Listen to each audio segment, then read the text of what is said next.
Hi guys, so today we're going to discuss an overview of dissecting tumor cell invasion. Epithelial cells acquire invasive properties after the loss of uveomorelin-mediated cell-to-cell adhesion. This paper is by Behrens et al., and it was published in 1989. Okay, here's our overview. Cell adhesion molecules are critical in the progression of carcinogenesis. Carcinogenesis involves activation, mutation, or loss of genes, and this can result in loss of growth control, metastasis, angiogenesis. And because these progression steps involve cell-to-cell interaction, adhesion molecules are definitely involved. Prior studies have identified and characterized many of these cell adhesion molecules. Following these characterizations, it was proposed that these molecules in certain numbers trigger essential events during many developmental processes. Changes in the expression of cell adhesion molecules may occur during invasion and metastasis of tumor cells. More than 90% of malignant tumors are carcinomas. These are transformed epithelial cells that break through the basement membrane and invade the underlying mesenchyme.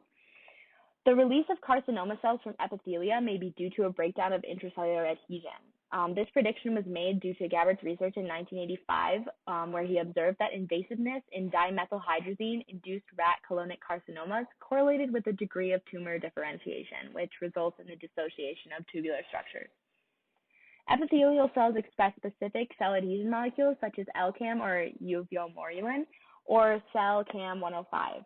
The role of these specific molecules have not been studied in great detail.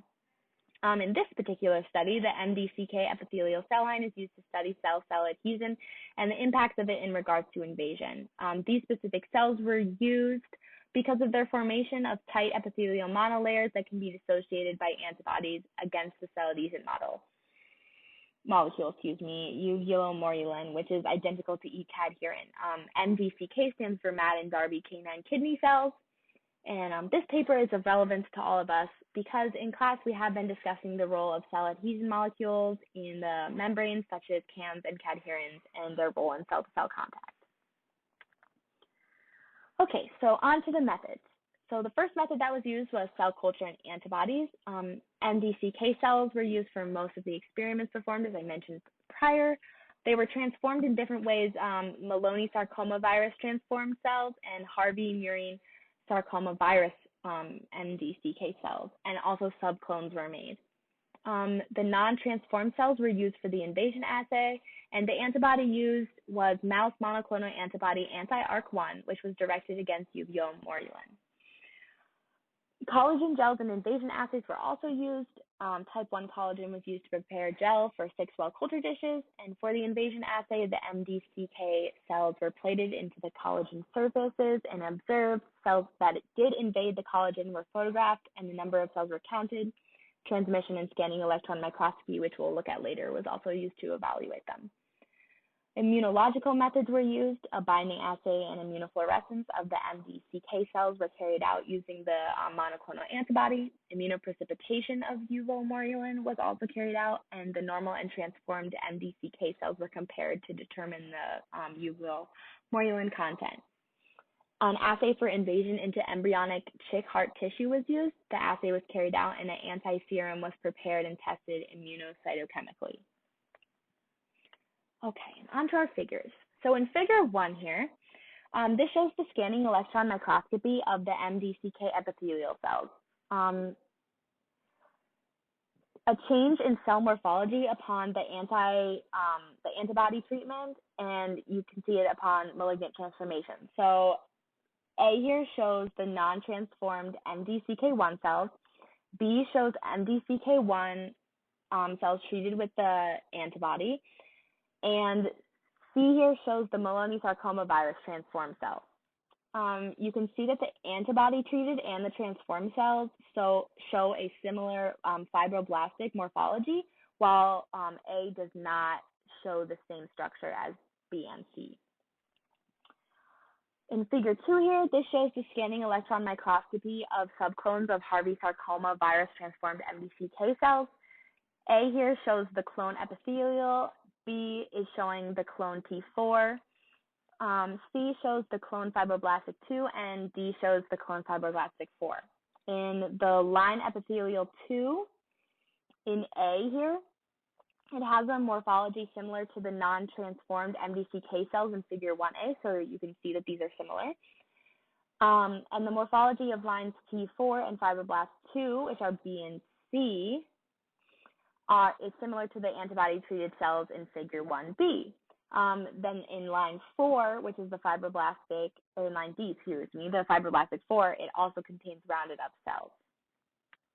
Okay, here we have figure 4. Figure 4 shows the microscopic observation of the penetrating MDCK cells. In A up here, it shows the MDCK cells treated with the control. That's B. In A, we see the MDCK1 cells penetrating the collagen after dissociation by the antibody.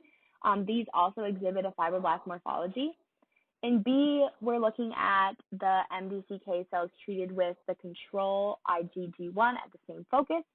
And in C and D, we're being shown scanning transmission and electron microscopy respectively. In both cases, an invasive cell is shown below the MDCK monolayer. This is shown through the collagen fibers surrounding the invasive cell. Okay, now we have figure 7. Figure 7 shows us the immunofluorescence of uvomorulin in non-invasive and invasive MDCK cell lines. In A and B, we're seeing non-invasive cell lines, and that's in A, we're seeing the non-transformed MDCK cells, and then in B, we're seeing the clone epithelial 2 cells. And then you can definitely see the difference between the pictures in A and B and in C and D. C shows MSV transformed MDCK cells, and D shows the Harvey sarcoma virus transformed cells. These are the invasive ones, C and D, and A and B are non-invasive. Okay, here we have figure 9. Figure 9 shows the invasion of chick heart tissue after treatment of MDCK cells with the antibody. A and C, A through C, were incubated in the presence of dissociative antibody, while D through I were incubated in the presence of it. Consecutive sections were stained with either hematoxylene, which is on the left, and then anti-chick heart anti-serum is the middle, and anti-MDCK cell anti-serum on the right. The arrowheads that are present here in these pictures D through I are showing the invasive cells after the anti-ARC1 treatment. Okay, so we have our results in discussion now. Some of the results that were gotten from this paper include that MDCK cells transformed with Maloney or Harvey sarcoma virus enter a fibroblastic morphology. The transformed cells exhibit this morphology. This means they have a cuboidal shape and do not form close cell intercellular contacts. The transformation of MDCK cells by sarcoma viruses can interfere with the epithelial phenotype and in turn produce cells that are similar to the dissociated anti-uvomorulin cells. Similar changes have been observed in other studies. Non-transformed MDCK cells dissociated by anti-uvomorulin monoclonal antibodies invade collagen gels. Non-transformed MDCK cells were found to grow and form tight monolayers on the collagen, but when they were exposed to the anti-ARC1 antibody, the cells began to invade the collagen. This shows that the disturbance of MDCK epithelial cells with the antibody allows them to escape the monolayer and enter the collagen. Transformed MDCK cells invade collagen cells without antibody treatment and don't express significant amounts of uvomorulin. Maloney and Harvey sarcoma virus transformed MDCK cells were found to invade even in the absence of the anti-ARC1 antibody, and the addition of that antibody did not significantly increase invasiveness. All the cell lines expressing an epithelial phenotype were found to be non-invasive, while, however, all cell lines that were fibroblastic were highly invasive. Along with this, the epithelial cell lines showed high levels of uvomorulin, while fibroblastic cells showed very little. These results are confirmed by the immunofluorescence, which we looked at in figure 7, which showed the absence of uvomorulin in the cell borders of the fibroblastic cells, but was again present in the epithelial cell-to-cell contacts.